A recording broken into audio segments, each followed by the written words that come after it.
Well, welcome back mga kaaldab. Ito na naman po ang inyong lingkod, si Mr. Destiny at magbibigay po tayo ng pinaka-latest at syempre throwback video. Pag-usapan po na natin itong latest na kung saan nga po tatlo po sa mga to ang pupunta nga po sa Los Angeles, California mga kaaldab. Para nga po raw sa kumbaga Metro Manila Film Festival. Sila po yung tatlo na napakaswerting nila lang. Napupunta nga po sa LA mga kaaldab. Yan ang pinaka-lay. Sabi ko nga po sa inyo, ito dito po ang isa sa rason mga kaaldab kung bakit talagang pinagkakainggitan si Alden Richards. Di po ba? Sa dami po kasi ng mga natatamasa niyang tagumpay, hindi po siya talaga nawawala sa listahan. Di po ba? Minsan ka lang naman pong gumawa ng kumbaga pelikula sa Metro Manila Film Festival o MMFF, kuha ka na agad para may padala sa Los Angeles, California, na kung saan nga po sa dami, hindi po ba, isa ka sa napili sa tatlo. Sinasabi ko lang po para klaro, hindi po ba?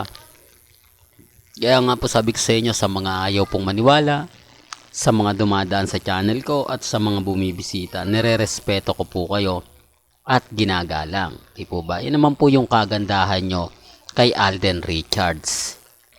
Well, marami na nga pong post ngayon ang out of order na kung saan ibinigay na yung pangalan ni Alden Richards bilang Alex Roman at si Heaven Paralejo Jinky mga kaaldab. Ito'y sample pa lang po sa mga nakikita natin na mga bigating mga makakatrabaho ni Alden Richards. Sabi ko nga po sa inyo dito po sa channel ni Mr. Destiny, updated na updated po kayo. At ang direktor nga po nito, syempre walang iba kundi si Alden Richards mga kaaldab. Marami na po akong nakukuhang update na kung kailan nga po ito, pero sabi ko nga po sa inyo, hintayin na lang po natin. Alam nyo naman po na may mga bagay-bagay na minsan hindi siya kumbaga eksakto, gaya nga po ng pelikula na nila Sharon Cuneta at ni Alden Richards, di po ba, na ang dating title A Mother and Son Story na nagbigla nagbago na Family of Two. Hindi ibig ko sabihin na magbabago na yung out of order. Yung showing niya po hindi pa naman po kasi ipinalalabas. Ibig kong sabihin, sinabi na, kaya lang syempre hindi natin pwedeng banggitin. Mamaya sumablay na naman po tayo, di po ba? Alam nyo naman po yung mga kritiko ni Mr. Destiny. Ang hinahanap lagi sa akin yung mali. Ang gusto na lang makitang update ko yung puro hindi maganda at hindi kaaya-aya. Di po ba? Sinasabi ko lang po ito para lang klaro. Sinasabi ko lang po ito para lang po sa kaalaman ng lahat. Sabi ko nga po sa inyo dito po sa channel ni Mr. Destiny, kung ano lang naman po ang latest, kung ano lang po ang trending, doon lang po tayo. Sa mga ayaw pong maniwala, sa mga nagsasabi na, nako Mr. Destiny, fake news ka, lahat ng sinasabi mo, wala naman pong problema. Hindi naman po ako namimilit. At dito naman po sa channel ni Mr. Destiny, wala naman pong pilitan. Di po ba? Bagamat marami po silang sinasabi, marami silang mga komento, maraming keso ganito, keso ganon. Okay lang po. Di po ba? Ang importante lang, relax lang po tayo. Masaya po tayo. Sa mga ayaw pong maniwala, sa mga nagsasabi na, nako Mr. Destiny, move on ka na, tapos na yung boxing. Di po ba? Kaya nga po ko kampante lang. Kaya nga po sa dami ng mga ina-update natin, sa dami ng mga paliwanag natin, di po ba? Relax lang po kayo. Sa mga nagsasabi, hindi, ganito ganyan, Mr. Destiny, tapos na, talo na kayo, lahat ng mga sinasabi nyo, hindi totoo. Wala naman pong problema yon. Basta ang importante lang po, yung maging updated kayo. Importante lang po, lahat ng mga kaganapan, alam po ninyo. Ang dami kasi nilang sinasabi, ang dami mga komento, ang dami mga ganito ganyan, tapos may mga update. Sabi ko nga po sa inyo sa channel po ni Mr. Destiny, kung ano lang po yung latest, kung ano lang po yung trending, doon lang po tayo. sa dami ng mga nagsasabing fake news ako, okay lang po yan. At eto po, balikan natin itong video na to. Lagi ko itong pinapakita mga kaaldab. Siguro kung matagal ka na sa channel ko, nakikita mo na itong ina-update ko.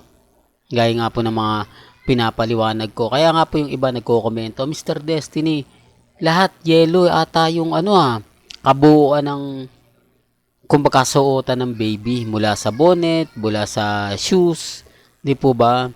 Puro dilaw. Talagang color yellow. Kaya nga po, hindi ako maniniwala sa mga sinasabi ng iba. Tapos sinabihan pa nga po yung nagbibideo nito na magagalit si Nanay Dab. Kaya nga po maraming kumalat na totoo po talaga. Pero yung video po niyan, marami po talagang kumbaga nagsasabing yan po talaga si Baby Teo. Totoo naman po eh. Hindi po ba? Hindi mo kakargahin ng isang tao gaya po ni Mengay na masayang masaya kung hindi niya kamag-anak. At saka wala naman pong nabalitaan tayo na kumbaga ganito ganyan. Ayan, buntis pa lang dyan si Nikki, kita nyo, malaki pa lang yun dyan. Hindi po ba? Samantalang eto, kita nyo na si Mengay. Kaya imposible pong si Ira po yan. Sinasabi ko lang po, para lang po sa kaalaman ng lahat, para mabasag sila. Tignan nyo si Nikki, di po ba malaki pa lang yun dyan? Samantalang dito meron na. Doon pa lang may mali na eh. Doon pa lang masasabi nyo na di po ba? Pero gaya ng sinabi ko, wala pong pilitan. Wala pong kumbaga persahan dito sa channel ni Mr. Destiny. At kung naandyan po yung magulang, eh hindi po kasama sa video, hindi kasama sa picture. Di sana may mga picture taking po sila na eto yung anak, paglaki mo, kinarga ka ni Maine Polkerson, paglaki mo, ganito ganyan. Di po ba? Sinasabi ko lang po para lang klaro. Sinasabi ko lang po ito sa mga taong dumadaan. At syempre bumibisita po sa channel natin. Ako naman po, hindi naman po ako namimilit eh.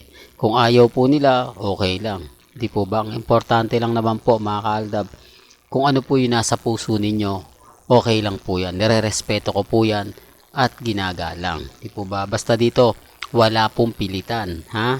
Well, hanggang dito na lang po ang aking latest updates. Kaya kung gusto nyo pa po ng pinaka-latest at sariwang update, abay tumutok lang po kayo dito po sa channel ni Mr. Destiny para updated po kayo sa pinaka-latest at sa mga bagong video po na ilalabas po natin. Kaya kung bago ka lang sa channel na to at isa kang true-blooded Aldab Nation na nagmamahal kina Mengay at Isoy, tama po ang channel na pinuntahan mo, kaya consider na po kitang bagong subscriber. At huwag mong kalimutang i-share ang mga video po natin sa mga mami, sa mga titas, at sa mga senyor. Hanggang sa muli, salamat po sa panonood at pakikinig.